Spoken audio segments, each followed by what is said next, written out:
अस्सलामुअलैकुम dear student, मेरा नाम मेहरान खान है और आज का टॉपिक है फैक्टर इफेक्टिंग आयनाइजेशन एनर्जी में। फैक्टर नंबर 3 है शील्डिंग इफेक्ट और स्क्रीनिंग इफेक्ट। तो शील्ड का मतलब होता है बचाना, ढांपना, महफूज रखना। तो सबसे पहले शील्डिंग इफेक्ट या स्क्रीनिंग इफेक्ट का मतलब क्या है। देखो, ये हमारे पास अगर न्यूक्लियस है, यहाँ पे ये न्यूक्लियस है, यहाँ पे वैलेंस शेल इलेक्ट्रॉन है। अब वैलेंस शेल और न्यूक्लियस के दरमियान अट्रैक्शन होता है। अब अगर ये अट्रैक्शन ज़्यादा कब होगा और कम कब होगा। अगर इनर शेल इलेक्ट्रॉन ज़्यादा हैं तो वैलेंस शेल इलेक्ट्रॉन और न्यूक्लियस के दरमियान अट्रैक्शन कम होगा, और अगर इनर शेल इलेक्ट्रॉन कम है तो न्यूक्लियस और वैलेंस शेल इलेक्ट्रॉन के दरमियान अट्रैक्शन ज़्यादा होगा। जैसे अगर हम यहाँ पे देखो, ये न्यूक्लियस है।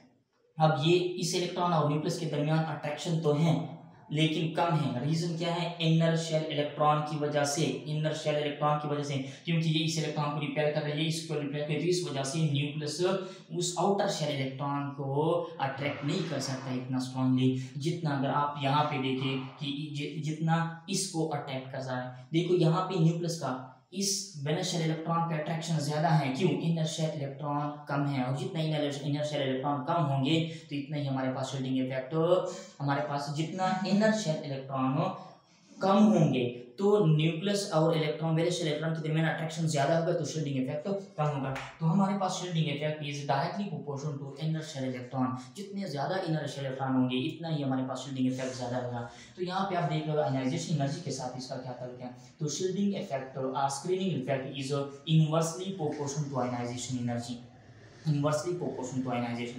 यानी आयनाइजेशन एनर्जी की अपोजिशन में है। तो हमारे पास हमें तो पता है आयनाइजेशन एनर्जी की ट्रेंड का कि ionization energy left to right increase होती है और टॉप टू बॉटम डिक्रीज होती है। लेकिन शील्डिंग इफेक्ट पीरियड्स में लेफ्ट टू राइट कांस्टेंट होती है और आयनाइजेशन एनर्जी पीरियड में इंक्रीज होती है। इसके बाद शील्डिंग इफेक्ट ग्रुप्स में क्या होते हैं? इंक्रीज होती हैं, और आयनाइजेशन एनर्जी ग्रुप्स में डिक्रीज होते हैं। इसके बाद ये क्या, अब शील्डिंग इफेक्ट की जो हमारे पास ट्रेंड है वो किस तरह है, वो ये है। देखो पीरियड नंबर 2 है। पीरियड नंबर 2 में आप देख रहे हो, अगर वैलेंस शेल ये है, ये वैलेंस शेल है, ये वैलेंस शेल है, ये वैलेंस शेल है, तो आपके पास इनर शेल सिर्फ एक ही है।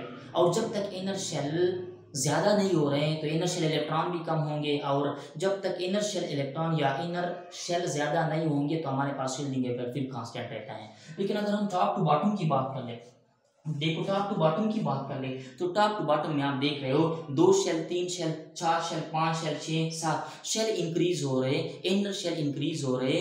तो अगर ये वैलेंस शेल है तो इनर शेल इंक्रीज हो रहा है, और इनर शेल इंक्रीज के साथ तो शील्डिंग इफेक्ट हमारे पास इंक्रीज हो रहे हैं, क्योंकि shielding effect is directly proportional to inner shell electrons.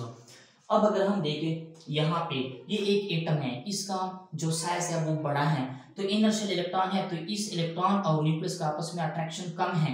क्यों? इनर शेल इलेक्ट्रॉन ज्यादा है और अट्रैक्शन कम है, तो शील्डिंग इफेक्ट ज्यादा होगा और कम आयनाइजेशन एनर्जी दरकार होगी। जैसे आप देखो इसमें मोर इनर शेल इलेक्ट्रॉन, इसमें इनर शेल इलेक्ट्रॉन बहुत ज्यादा है। इनर शेल इलेक्ट्रॉन और core electron, inner shell electron को कोर इलेक्ट्रॉन भी बोल सकते हैं, वो ज्यादा है। तो हमारे पास लेस न्यूक्लियर चार्ज है। न्यूक्लियर चार्ज कम हो गया तो हमारे पास मोर शील्डिंग इफेक्ट ज्यादा हो गया। तो शील्डिंग इफेक्ट जब ज्यादा होगा तो आपको पता है वहां पे इनवर्सली प्रोपोर्शनल है कि शील्डिंग इफेक्ट ज्यादा हो गया तो आयनाइजेशन एनर्जी फिर कम होगी, लोअर आयनाइजेशन एनर्जी। लेकिन अगर इसमें आप देखिए इस वजह से कम आयनाइजेशन एनर्जी दरकार है, 419 किलो जूल पर मोल एनर्जी दरकार है पोटाशियम की 1 इलेक्ट्रॉन निकालने के लिए।